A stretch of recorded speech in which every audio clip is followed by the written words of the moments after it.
اگر نظر بگڑ جائے تو من سننا ہو جاتا ہے، اندر کچھ نہیں رہتا، اور پھر اگر انسان زنا جیسی بری خصلت میں مبتلا ہو جائے تو پھر اس کے پلے کیا رہے گا؟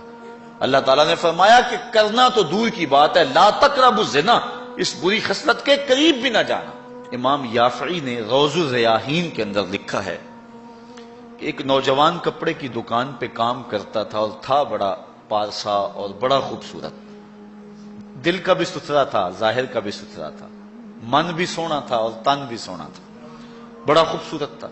ایک عورت خریداری کے لیے آئی، اس کا دل فریفتہ ہو گیا اور اس نے ایک ترکیب سوچی اور دوبارہ آئی تو بہت زیادہ کپڑا خرید لیا اور مال کے دکان سے کہنے لگی کہ میری گٹھڑی بھاری ہو گئی ہے، اس نوجوان کو کہو کہ میرے گھر چھوڑ آئے۔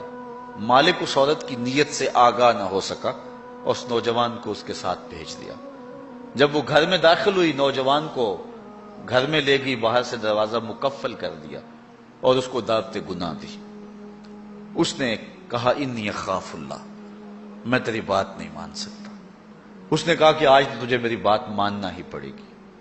حیا سوز لباس بھی اتار پھینکا اور اس کو دعوت گناہ دینے لگی۔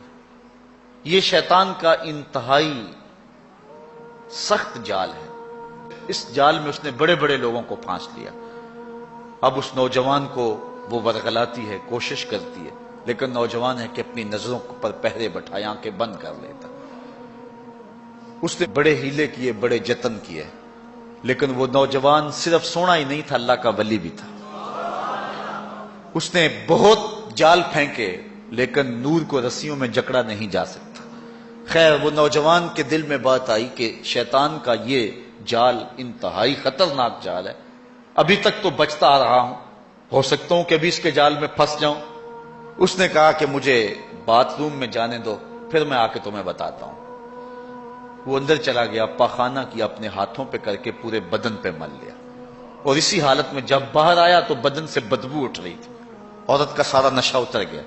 دروازہ کھول دیا اس نے، کہا چلا جا، تو کوئی دیوانہ اور مجنون شخص ہے۔ جب وہ دروازے سے باہر نکل رہا تھا، دل ہی دل میں اللہ کا شکر ادا کر رہا تھا، مالک میرا تن گندا ہو گیا، من تو ستھرا رہا۔ کائنات کا سب سے حسین چہرہ وہ ہے جو جنسی کالک سے محفوظ رہے۔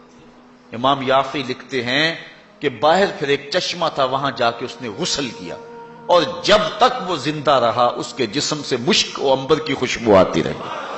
اب جب وہ فوت ہو گیا، لوگوں نے دفن کر دیا، یہ خوشبو اس کی قبر کی مٹی سے بھی آیا کرتی تھی۔ یہ اعزاز دیا اللہ نے، اس کو یہ تکریم دی۔ بعض روایت میں اس کا نام مغیرہ بتایا گیا ہے کہ لوگوں نے اس کا نام مغیرہ مشکی رکھ دیا کہ وہ مغیرہ جس کے بدن سے خوشبو آتی۔ تو فرمایا وہ شخص جس کو کسی عورت نے دعوت گناہ دی اور اس نے یہ کہہ کے قدموں میں بچھتے ہوئے حسن کی پیشکش کو ٹھکرا دیا، فرمایا کل قیامت کے دن جب کوئی سایہ نہیں ہوگا، اللہ اس جوان کو اپنی عرش کا ٹھنڈا سایہ نصیب فرمائے۔